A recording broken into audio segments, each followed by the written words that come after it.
एक समय की बात है, एक रामपुर नाम का गांव था। वह गांव बहुत सुंदर और विकसित था। गांव में एक बड़ा राजमहल था। राजमहल में राजा रानी बैठते थे।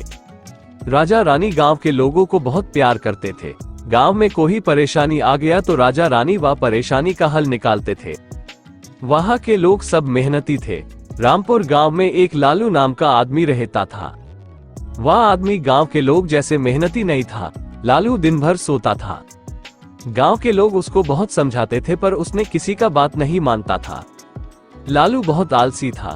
सब लोग दिन भर काम करने खेत में जाते और बहुत सारा अनाज उगाते थे। गांव के लोग सब मिलकर स्कूल बनाए।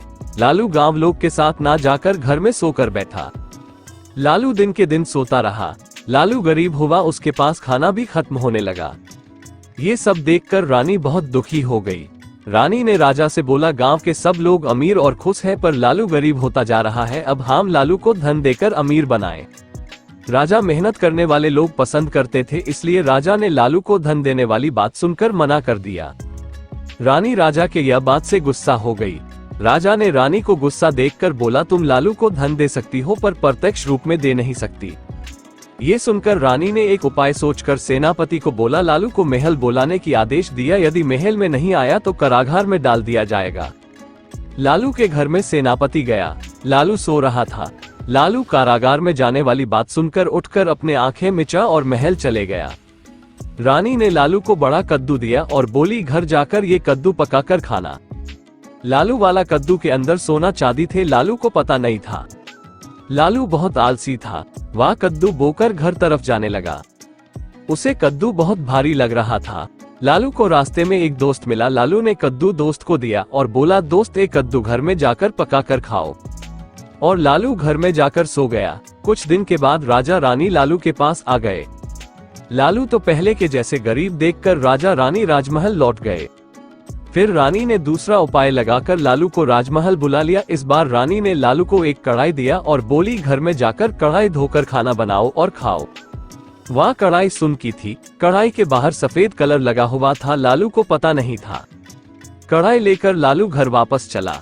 लालू आलसी था, इसलिए उसको कढ़ाई बहुत भारी लग रहा था। लालू को रास्ते में दूसरा दोस्त मिला।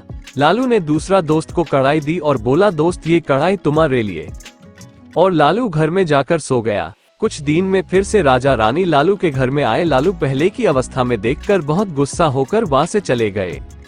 दूसरा दिन लालू के दो दोस्त आकर कद्दू में सोना चांदी और सोने की कढ़ाई वाली बात बताया। ये सुनकर लालू दंग रह गया। कुछ दिन में फिर रानी ने लालू को महल बुलाया। लालू इस बार हंसते हंसते महल चला गया। रानी ने इस बार उसको एक चिट्ठी दी और कहा, ये चिट्ठी दूसरी राजमहल के राजा को देकर आओ। लालू ने चिट्ठी लेकर दूसरे राजमहल में गया और चिट्ठी दूसरे राजमहल के राजा को दिया। राजा ने चिट्ठी पढ़ी और लालू को देखा। लालू थोड़ा मुस्कुराया था। राजा ने सेनापति को बुलाकर लालू को कारागार में डाल दिया।